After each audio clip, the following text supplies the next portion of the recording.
I mean, I think this question of how we live in a way that is responsible given the planetary situation, right, of ecological crisis and 4 billion people rising into, the middle class and several billion more in real trouble over the next 20 years, it's a big fundamental question. Alex Steffen is a leading voice on social innovation for a sustainable future. He is the editor of Worldchanging 2.0, a user's guide to innovative tools that are transforming cities and suburbs into green, prosperous communities and providing bold answers for the billions struggling to achieve a high quality of life in the developing world. We can't sacrifice our way to the future. If what we do is frame this whole discussion in a way that's about what we have to give up and what we have to lose and what we have to retreat from, I don't believe it will work here. And it certainly won't work in places where people are saying, hey, you guys have already created this problem, now you're telling us we can't even have a basic level of prosperity. We hear a lot about, for example, China's pollution problems, right? But a very significant portion of China's greenhouse gas emissions, for example, are greenhouse gas emissions to make things that then come here to be sold. So in a way, we are responsible for those emissions. Steffen believes that in our globally interconnected world, cities will be at the center of change and a sustainable future. There's a massive remaking of what cities are going to mean in the developing world coming. So I think that it's a time when we have to look at cities not as something that are long established and unchanging, but rather as real epicenters of transformation. There is a question of how do you actually make that happen, and how do you make it happen right now? And that's a larger political question, especially here in North America, with the fact that the alternative has been extremely profitable.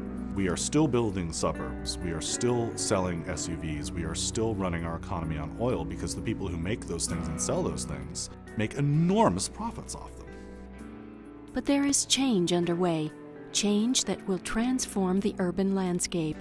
We are about to see a wave of battles around smart growth and metropolitan politics, about energy use, about fuel standards, mileage standards, and other performance-based attributes of cars and buildings and other things that are going to really fundamentally put people who are advocating for bright green cities as the future in direct opposition to people who are advocating for more of the status quo of sprawl and high energy use as the basis of the economy. Steffen believes he has the blueprint for change. How do you start thinking about how to bring solutions to bear to really radically change the nature of the future? Part of the idea behind really starting to talk about bright green solutions was to emphasize that the future can be both green and bright, right? That we don't need, to think about this in terms of decline and in terms of, the erosion of things we love or our quality of life or sacrifice, that there are better ways to think about it. So that we invent a new model of what prosperity can look like. Then there's another game in town, and those 4 billion people who are coming up rising out of poverty can choose to emulate that. Getting to bright green requires systemic changes in the way we think about the future. The reason why I say that the biggest barrier to building a bright green future may be in our heads is that most of the time when we think about the way things can be, we in fact think about the way things are. If you think in terms of the system as it exists now being a given, it's really hard to imagine the kind of shifts that we need to see happening. And you get into a situation where you start to do what we call the swap, right? Where you start to go, oh, well, the system as a whole can't change, right? Everybody's still going to drive everywhere. So let's see if we can't invent, a carbon neutral car, right? Thinking that that will solve the problem. Of course, unfortunately, it doesn't solve the problem. It's not a big enough shift to actually get us where we need to go. Thinking in terms of that established system also has the difficulty of locking us into decisions that we maybe don't want to actually be making. If we had a different system, we could in fact change that game, right? We know that it's possible, for example, to rebuild our cities so that there are more compact communities with more choices in terms of how people get around, more walkability, more access to the things that one needs nearby. It means that people drive less. It means that people tend to use less energy in their homes. They tend to be able to live in smaller spaces much more comfortably. They generally spend less money on stuff because if you have a 2,000 square foot home instead of a 5,000 square foot home, you don't need to buy as much crap, right? And so in general, compact communities facilitate all sorts of better decisions. Steffen believes technology and information can help us change the way we think about and use energy. We know that bringing intelligence to decision-making and to systems and transparency for users into what's happening with those systems changes the way people act, right? That when we are able to measure things, for instance, we use them differently. When you bring an energy meter inside the house and people can see their energy use on a daily basis, their energy use drops somewhere between 7 and 12% without anything else happening in the house. So for example, smart grids, right, which allow energy users to essentially network with one another and their utility, much the same way that people network with information on the internet, right? So you can have a smart meter that both tracks how much energy you're using coming in and helps you use that energy more effectively, but also helps you feed energy back into the system if you have what's called net metering, right?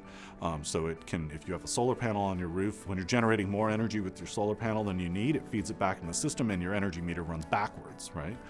That's a pretty cool piece of technology.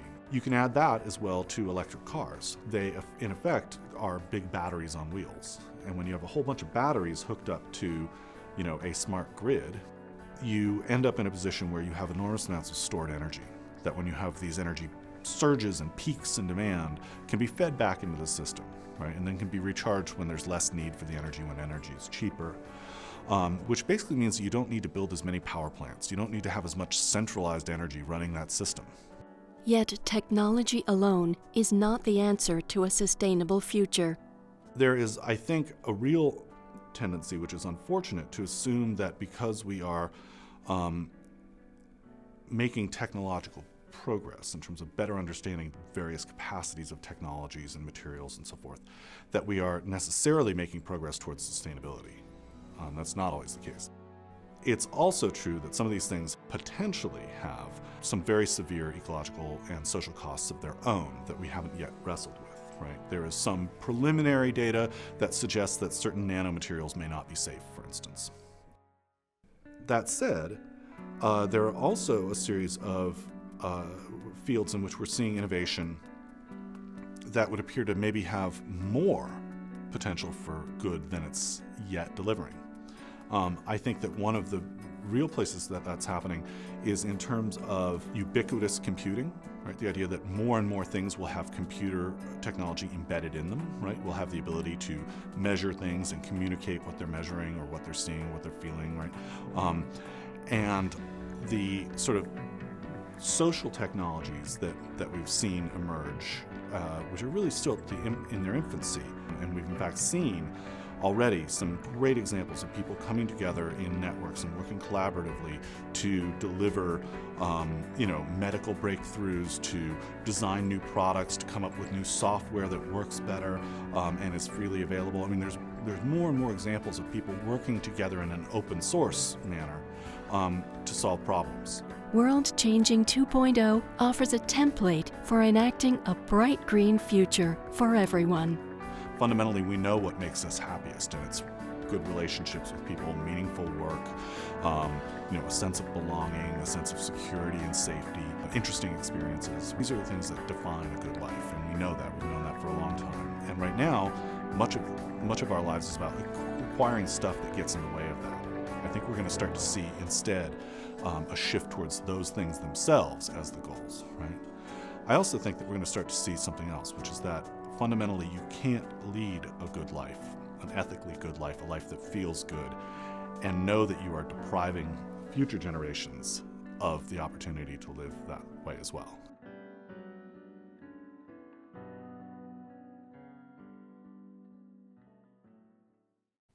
For more information on the Visions of a Sustainable World program at the Yale School of Forestry and Environmental Studies, please visit environment.yale.edu/visions.